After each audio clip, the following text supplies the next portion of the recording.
dalam video pembelajaran SMP Negeri 4 Langkirembo.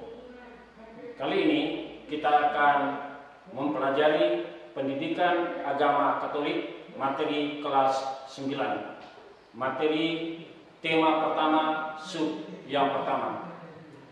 Tema kita yang pertama adalah orang beriman menanggapi karya keselamatan Allah. Tema ini terbagi dalam 3 subtema.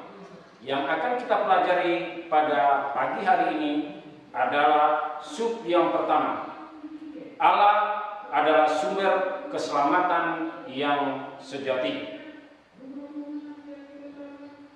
Adapun indikator tujuan yang hendak kita capai dengan tema ini adalah: 1. Menjelaskan bahwa manusia membutuhkan Allah. Yang kedua, merumuskan pandangan tentang sumber-sumber keselamatan yang ada dalam masyarakat. Ketiga, menerangkan bahwa Allah adalah sumber keselamatan yang sejati. Dan yang keempat, menceritakan pengalaman dikasihi Allah. Yang kelima, menjelaskan bahwa Yesus adalah tanda kasih Allah yang paling agung.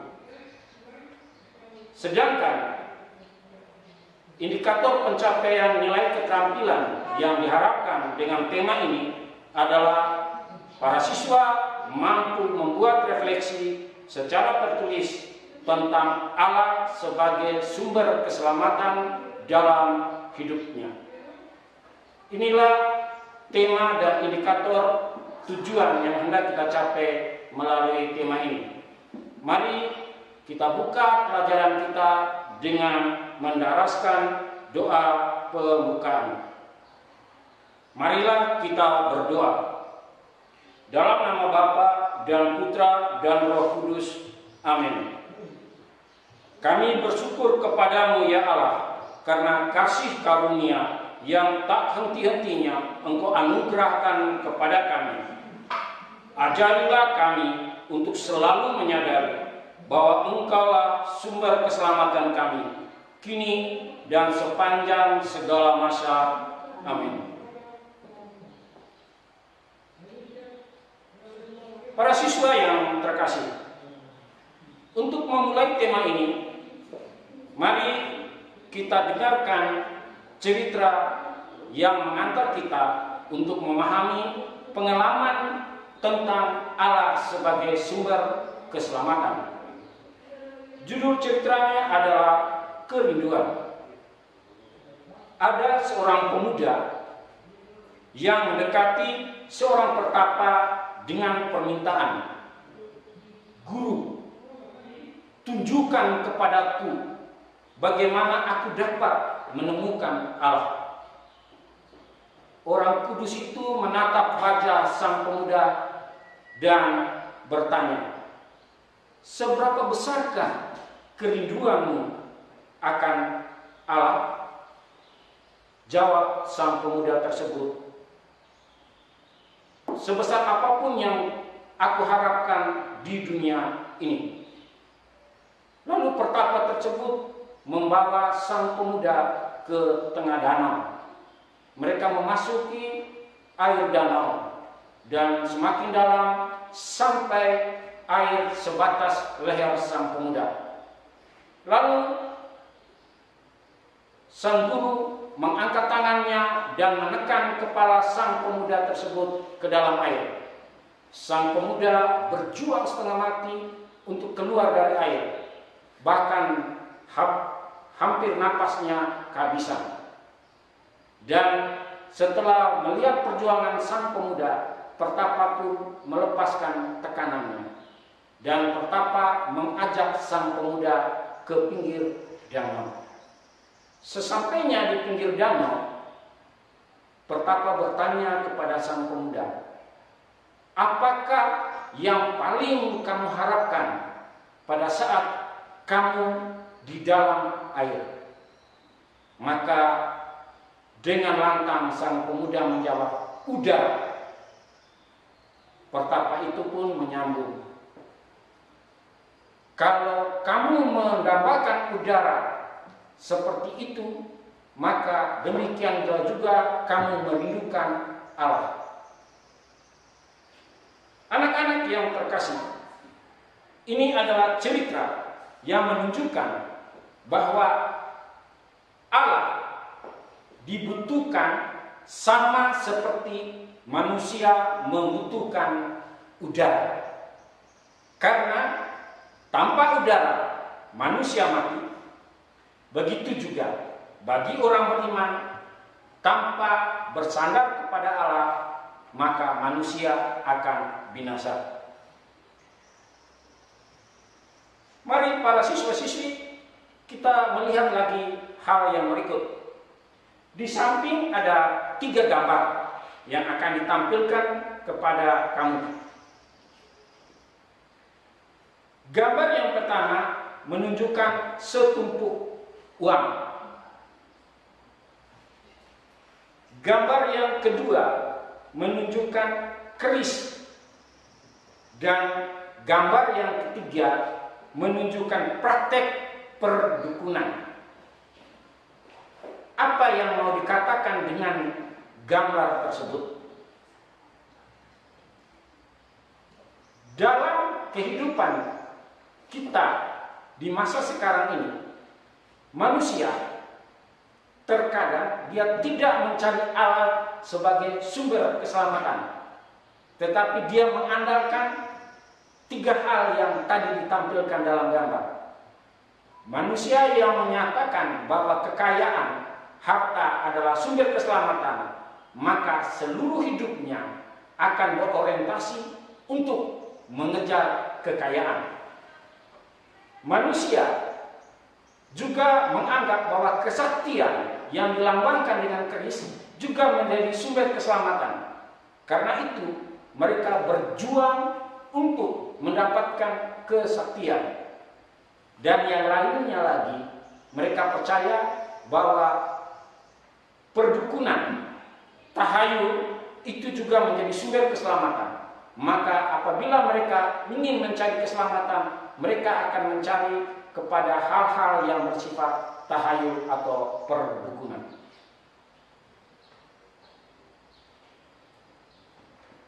Para siswa yang terkasih, apa yang mau disampaikan dengan cerita dan gambar tadi?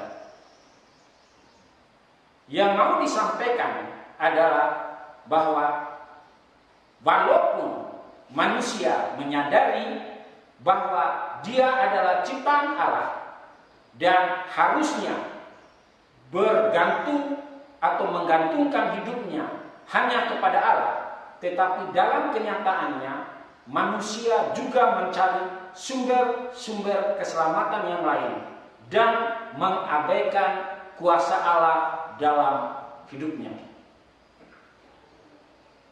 Anak-anak yang terkasih, hal ini juga terjadi pada zaman gereja perdana.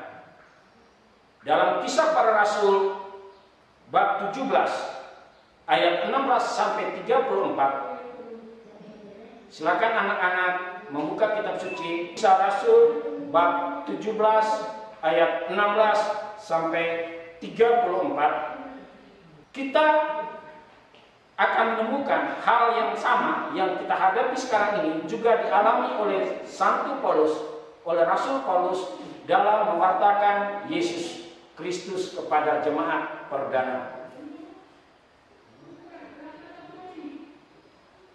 Anak-anak sudah membuka semua? Kalau sudah, mari coba kita baca bersama-sama teks Kisah Rasul bab 17 ayat 16 sampai 34. Paulus di Athena.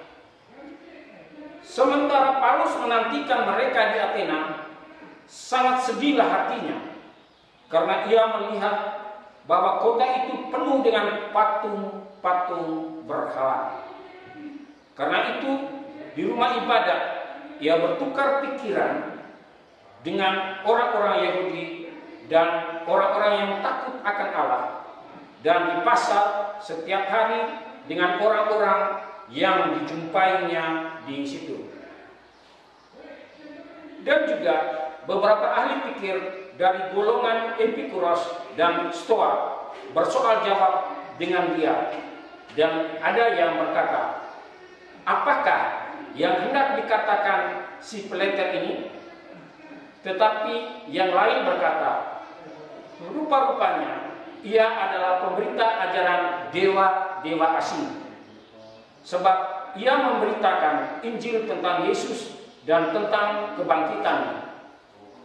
Lalu mereka membawanya menghadap sidang Areopagus dan mengatakan, bolehkah kami tahu ajaran baru mana yang kau ajarkan ini? Sebab engkau memperdengarkan kepada kami perkara-perkara yang aneh. Karena itu kami ingin tahu, apakah artinya semua itu?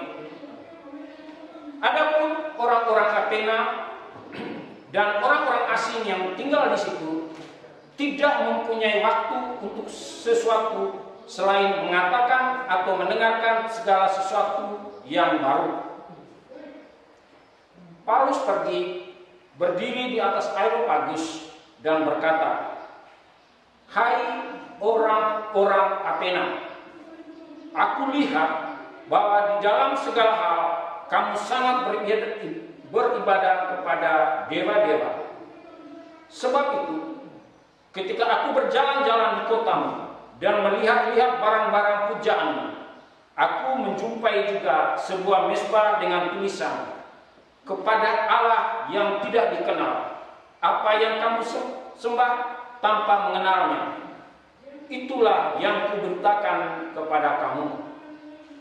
Allah yang telah menjadikan bumi dengan segala isinya, Ia yang adalah Tuhan atas langit dan bumi, tidak diam dalam kuil-kuil buatan tangan manusia, dan juga tidak dilayani oleh tangan manusia, seolah-olah ia kekurangan apa-apa, karena dialah yang memberikan hidup dan nafas dan segala sesuatu kepada semua orang.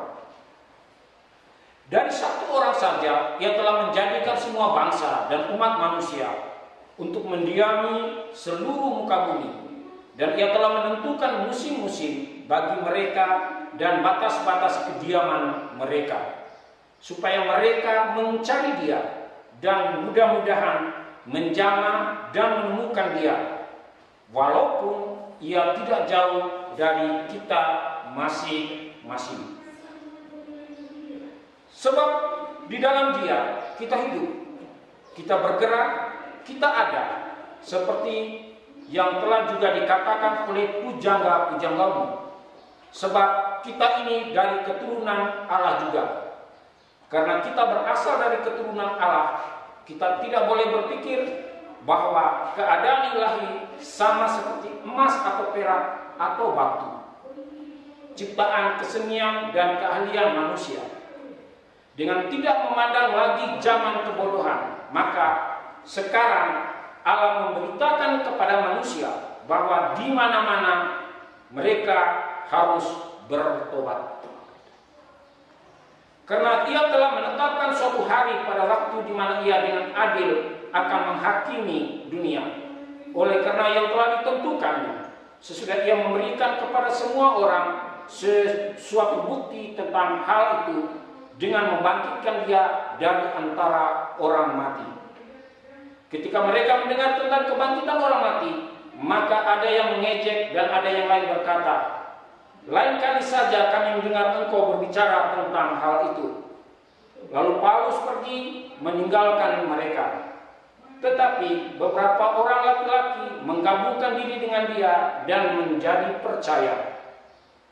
Di antaranya juga Dionysius, anggota majelis Areopagus, dan seorang perempuan bernama Damaris, dan juga orang-orang lain bersama-sama dengan mereka.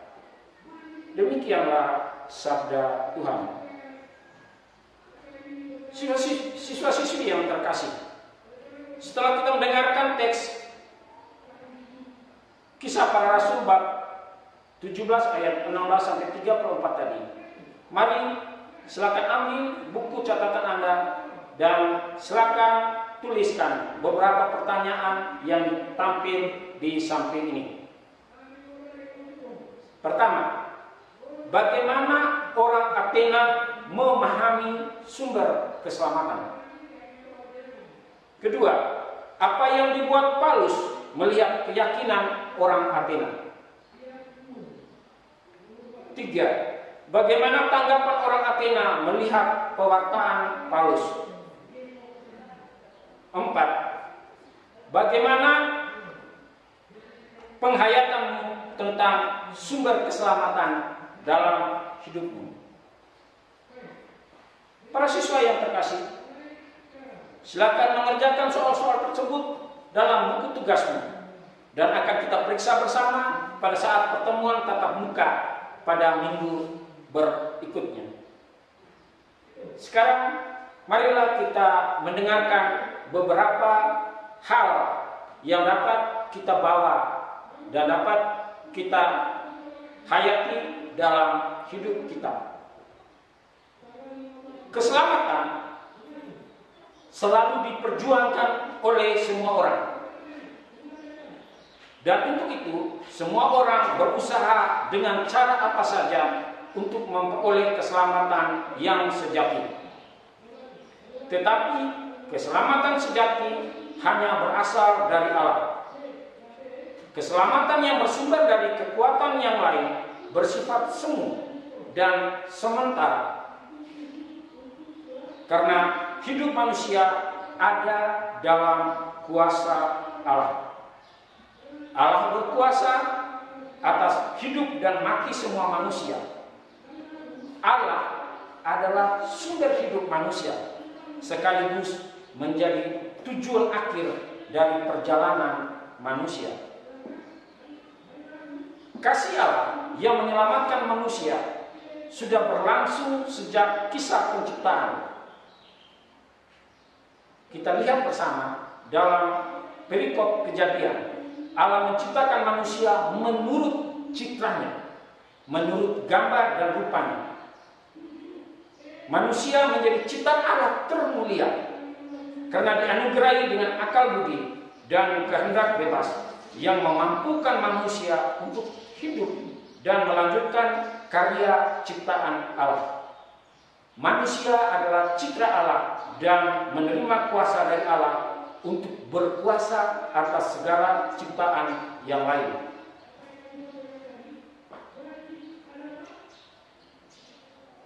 Kemudian, setelah menciptakan manusia, Allah memberkati manusia dan memilih Abraham untuk menjadi penerus dari rahmat keselamatan.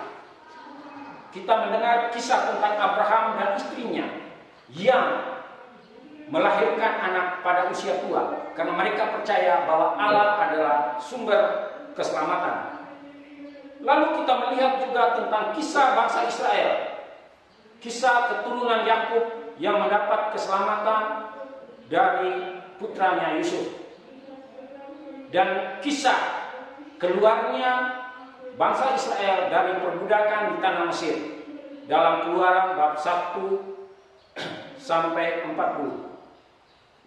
Para siswa yang terkasih, bila kita telah mengalami kehadiran Allah, bagaimana kita menanggapi kasih Allah itu?